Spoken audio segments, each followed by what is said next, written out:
فذكر إنما أنت مذكر لست عليهم بمسيطر. إن الحمد لله نحمده ونستعينه ونستغفره ونعوذ بالله من شرور أنفسنا وسيئات أعمالنا. من يهده الله فلا مضل له ومن يضلل فلا هادي له. أشهد أن لا إله إلا الله وحده لا شريك له وأشهد أن محمدا عبده ورسوله. Watukufu wa Islam, hakika ya leo tunaanza kuzinduana katika kipindi chetu hiki cha kuzindua au kuzinduana au zinduka. Nahitaji kuwafahamisha kuhusiana na masuala mazima ya al-ibada, ibada. Neno ibada limekuja katika tafsiri maelezo mengi, lakini Sheikh al-Islam Ibn Taymiyyah au Ibn al-Qayyim al-Jawziyya kati ya mmoja au wawili ndio yeye ametoa taarifu ya maana ya al-ibada. Akasema al-ismu al-jami' likulli ma yuhibbuhu Allah ta'ala wa yardahu min al-aqwali wal af'al al-dhahira wal batina wa hiya arba'atun aqsam. Wal ismu al-jami' nalo ni jina lenye kukusanya likulli ma yuhibbuhu Allah ta'ala wa yardahu, na kile ambacho Allah anakipenda na kukiridhia. Kwa hiyo mahaba ni katika sifa ya Allah, wa yarda na ridha ni katika sifa ya Allah, wala aqwal wala af'ali na mazungumzo maneno ya waja, wala af'ali na vitendo vyao, dhahira vile vya nje, wal batina na vile vya kindani. Wa hiya arba'atun aqsam, na yenyewe hiyo ibada imegawanyika katika sehemu 4. Kwa hiyo kabla ya kushuka kwenye kuelezea hizi sehemu 4, hebu tusome kwanza katika tanzili ya Allah tabaraka wa taala. Allah anasema wama khalaqtul jinna wal insa illa liya'budun, sikuwaumba majini na wanadamu isipokuwa kwa lengo la kuniabudu. Kwa hiyo hawa wanadamu na hawa majini wameumbwa kwa lengo hilo, si linginelo. Kwa hiyo utakapokuwa unaleta lengo lingine, basi Allah tabaraka taala atakuwa hawezi kuelewa. Kisha akasema tena iyyaka na'budu wa iyyaka nasta'in, hakika ya wewe tabaraka wa taala peke yako ndiye tunayekuabudu na wewe tu peke yako ndiye tunayekuomba msaada. Kwa hiyo katika sehemu hii ndio itakayokuwa imetuzalishia sisi arba'atu aqsami tuweze kuona hizo aina za ibada. Kisha akasema Allah tena inna ibadi laysa laka alaihim sultan. Hapa alikuwa anaambiwa Iblis au Shetani kwamba hakika ya mimi watumwa wangu mimi Allah tabaraka wa taala, laysa laka alaihim sultan, wewe huwezi kuwatenza nguvu wakafuata makorokoro yako. Swala hilo wao hawawezi kulifanya katu. Kwa hiyo aya za kuabudu Allah ndani ya Qur'ani ziko nyingi, zimeelezea yaabuduna la yushrikuna bi shay'a, ziko nyingi. Waniabudu mimi, wasinishirikishe na chochote, wataweza kufanya mambo yao wakawa yako sawa kama mimi Allah tabaraka taala vile ninavyotaka. Sasa huu kwa maelezo haya sasa kwamba Mtume Muhammad sallallahu alaihi wasallam akasema ad-du'a huwa al-ibada, kwamba dua ni katika ibada, lakini itakuja huko sehemu ya baadaye. Sasa hizi arba'atul aqsam hizi ndio tunazotaka kuzielezea kwa uchambuzi mdogo wa watu waweze kupata faida. Tunaposema hizi ibada zimegawanyika katika sehemu 4, mtu asalie msikitini kwa alhamdulillahi rabbil alamin, hii yenyewe ni dua kabisa, athanau, lakini pia athana alhamdulillahi rabbil alamin, arrahmani sifa, arrahim, maliki yawmiddin, mfano wa siku ya mwisho, iyyaka na'budu wa iyyaka nasta'inu. Yani kipengele hichi maulama wengi wanatengenezea vitabu vinafika volume kubwa sana na zilizokuwa nyingi kwa msingi wa hii aya. Sasa hapa ndio panapozaliwa hizo aksami za ibada ambazo ni 4, tusikilize kwa pamoja. Ya kwanza al-ibadatul badaniya, ibada utumwa wa kiwiliwili, yani mtu huyu mwanadamu anatumwa kiwiliwili. Kutumwa kwake huku kiwiliwili kasala wasawm walhajj watawaf warukuu wasujudi na mengineyo. Anasema kiwiliwili cha mwanadamu lazima akitumike kwa vile Allah anavyotaka, kama vile katika swala kwamba hii sala atakaposali lazima ajue nguzo zake, lazima ajue wajibu wake, lazima ajue na sunna zake, kwa sababu huyu ni mtumwa. Wasaumu hivyo hivyo, funga imeshapita muda si mrefu, lazima ajue nguzo zake, lazima ajue wajibu wake, lazima ajue sunna zake na yale yenye kubatilisha kwa upande wa pili. Walhaji hivyo hivyo, lazima ajue nguzo zake na wajibu zake na sunani zake, na ajue zenye kubatilisha. Watawafu pia, kuzunguka ile jiwe jeusi, lazima ajue utaratibu wake, unaanzia wapi, ukiishia wapi, unasoma nini. Hilo ni swala la msingi. Warukui, na kurukuu, maana ni kitendo kimoja, mtu anaweza akarukuu kwa ajili ya kiumbe kingine, si kwa ajili ya Allah. Wasujudi, na kusujudu, yani kichwa kugusa paji la uso, anaweza akafanya mtu si kwa ajili ya Allah. Ndio maana mashekhe wamefanya namna hii. Kwa hiyo hizi ni ibada ambayo kiwiliwili kinahusika. Hapa hakijaingia kitu kingine zaidi ya kiwiliwili na hizi nilizozitaja: as-sala, was-sawm, wal-hajj, wat-tawaf, war-ruku' was-sujud. Kisha wakasema sehemu ya pili hiyo, iyyaka na'budu wa iyyaka nasta'in, al-ibadatu al-maliyah kadhabhi, kama vile kuchinja, wa nidhiri na nadhiri, wa zaka na zaka, wa sadaqa na sadaka. Sehemu hii inahusu ibada ya mali tu. Ina maana mtu ambaye anaikuwa hatoi mali kwenye sehemu hii hapati chochote. Kwa hiyo huyu atategemea sala yake au funga yake tu, lakini kwenye mali anakuwa hawezi kupata chochote. Kwa hapa wameanza na adhabhu, wameanza na kuchinja.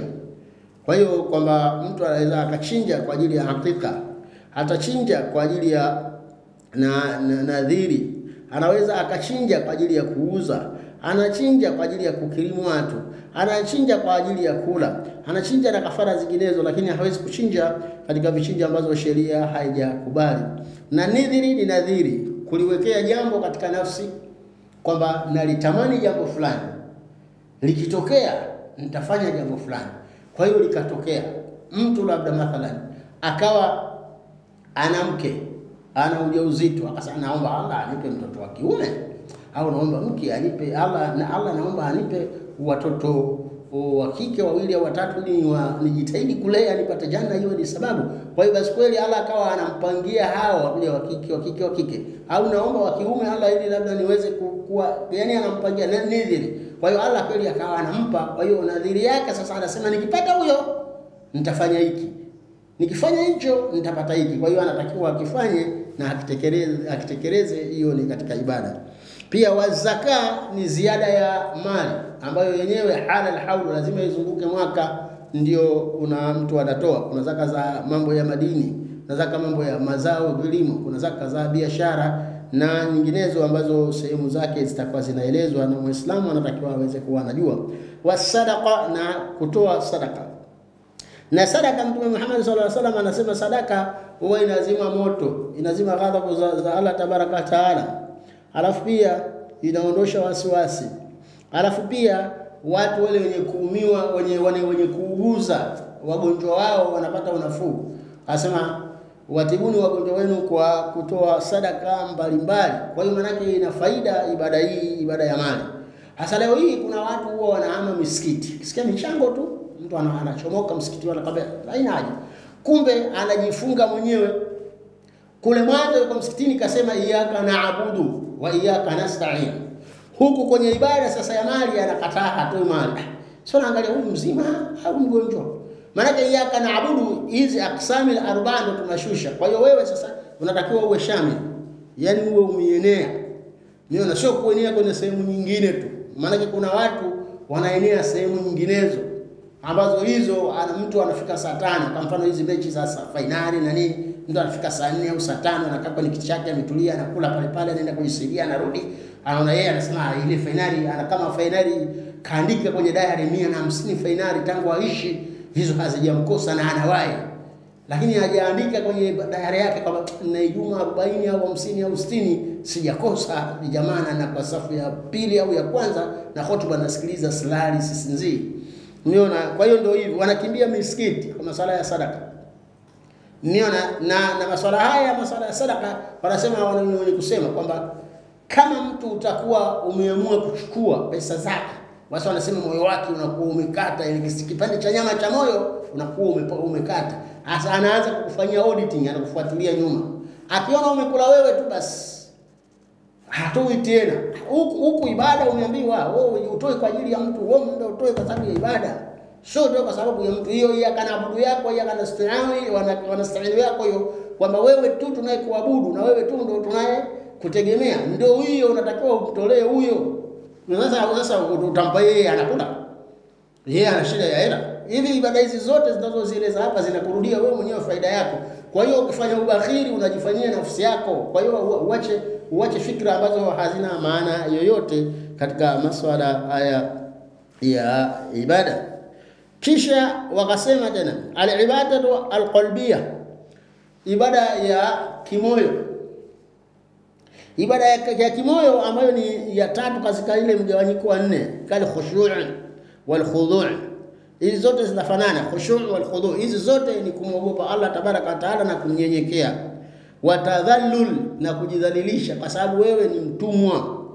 Wal inkisari, na kuvunjika kwa Allah. Inkisari maana yake ni kuvunjika, lakini maana yake kuwa tayari linaloelezwa kwa ajili ya Allah, sio kuleta kiburi.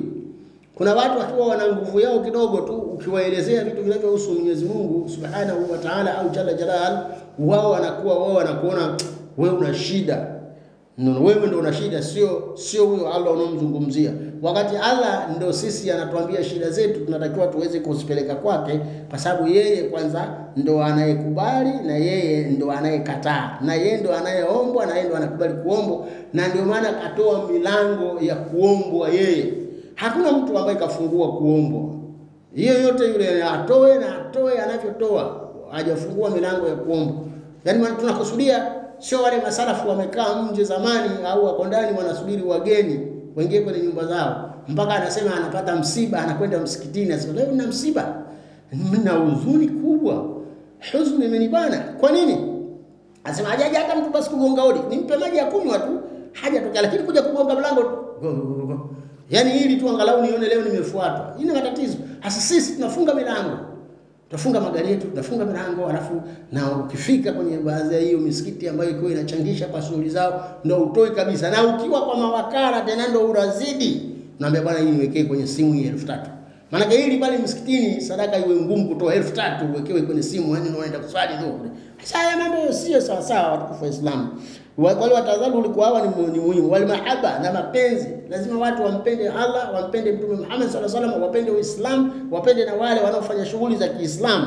Hii ndio inakuwa ibada ya kweli. Sio zingine zote zinakuwa ni za urongo, zinakuwa hazina maana yoyote. Sababu ibada iburudishi. Ibada inahitaji mtu afanye kwa uhalisia wake na kwa namna ya ilivyo zilivyoelekezwa. Hilo linakuwa ni swala la msingi kwamba hapa tunazinduana ili tuweze kuzinduka. Watawakkul, na kumtegemea kwa Allah tabaraka wa taala. Waman yattaqillaha yaj'al lahu makhraja wa yarzuqhu min haythu la yahtasib. Waman yatawakkal ala Allah fa huwa hasbuh, mwenye kumtegemea Allah anamtosheleza. Wal inaba, na kurejea kwake, wanibu ila rabbikum waslimu la, jirejesheni yani kwa mambo ya kutubia na nini na mingineyo. Wal ikhlas, na kutakasa moyo kwa ajili ya dini, kwamba wama umiru illa liya'budullah mukhlisina lahu dina hunafa wa yuqimu as-salata wa yutu az-zakata wa dhalika ad-dinul qayyim. Naona, kwa hiyo hii ni msala msingi watu waweze kufuatilia. Kisha wakasema al-ibadatu al-qawliya, sehemu ya 4, ambayo hii na yenyewe ni ya msingi katika mgawanyo wa ibada, kwamba iyyaka na'budu wa iyyaka nasta'in. Al-ibadatu al-qawliya wasema kal-halfi, kama mfano wa vile kuapa. Mtu anaweza akaapa kwa urongo kabisa kwa ajili ya biashara zake. Asema hii wallahi wa billahi wa tallahi nimenunua shilingi 9,000.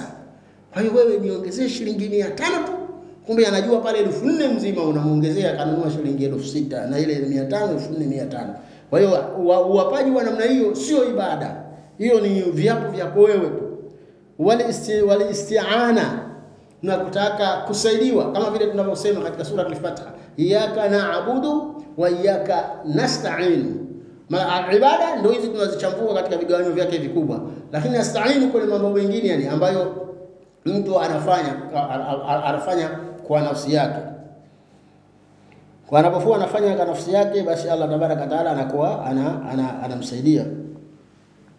Kisha akasema wa du'a, na dua. wa dhikri na utajo wa Allah tabaraka wa taala, wal isti'adha na kinga. Kwa hiyo haya mambo haya ni katika sehemu mwisho ya dua. Sasa adua huwa ibada, dua yenyewe kwamba ni ibada, kwamba afdalul ibada addu'a, bora wa ibada basi ni addu'a. Qala rabbukum ud'uni astajib lakum, Allah akasema basi tumuombe yeye atatujibu katika.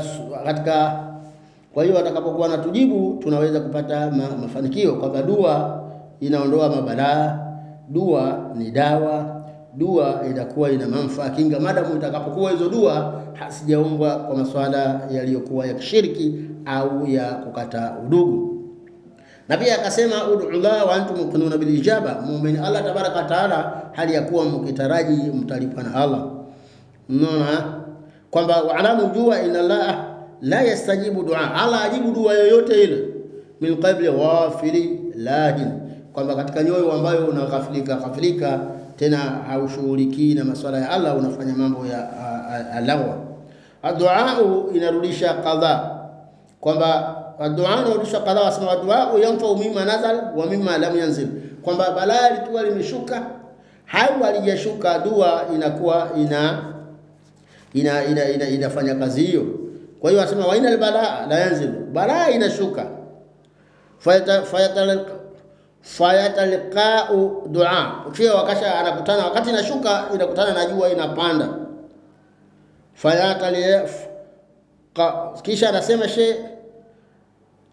fayatalijani ila yaum alqiyama, kisha anasema afu zinapokumbana sasa dua na balaa inaposhuka kunapatikana mieleka ila yaum alqiyama, yani binapambana dua balaa inashuka dua inapanda, alafu zinakutana hapa kati.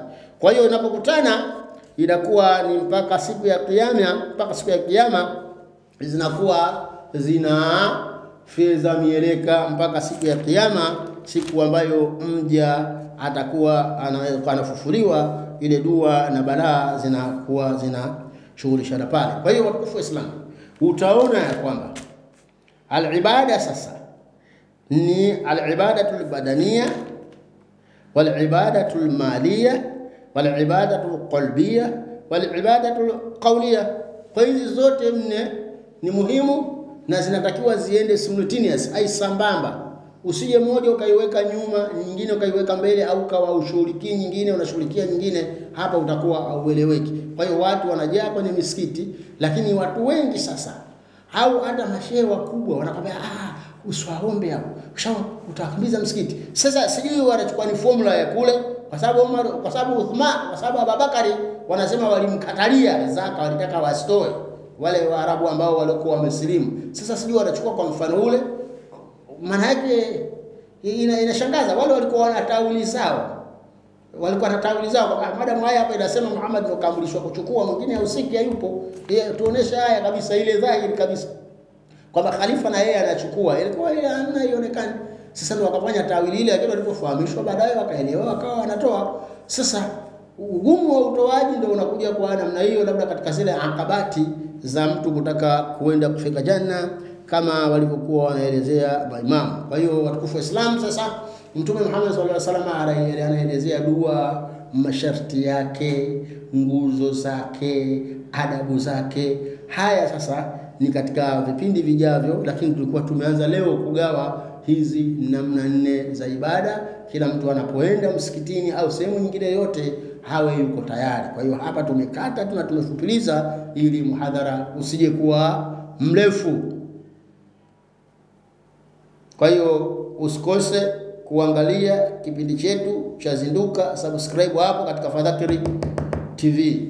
Je, wewe ni mfanyabiashara na unatamani kuongeza viwango vya mauzo katika biashara yako? Usijali. Karibu Fadhakiri TV. Tukutangazie na tukukuzie biashara yako. Sisi ni wataalamu wa matangazo ya sauti na video. Pia tuna maelfu ya wafuasi katika kurasa zetu za mitandao ya kijamii. Hivyo tegemea wateja wengi ukifanya matangazo pamoja nasi. Je, ungependa kufanya matangazo na sisi? Karibu tukutangazie biashara yako. Tuna bonge la ofa. Gharama zetu ni nafuu na salama kwa watu wote. Tupigie simu namba 0718820808. Nyote mnakaribishwa.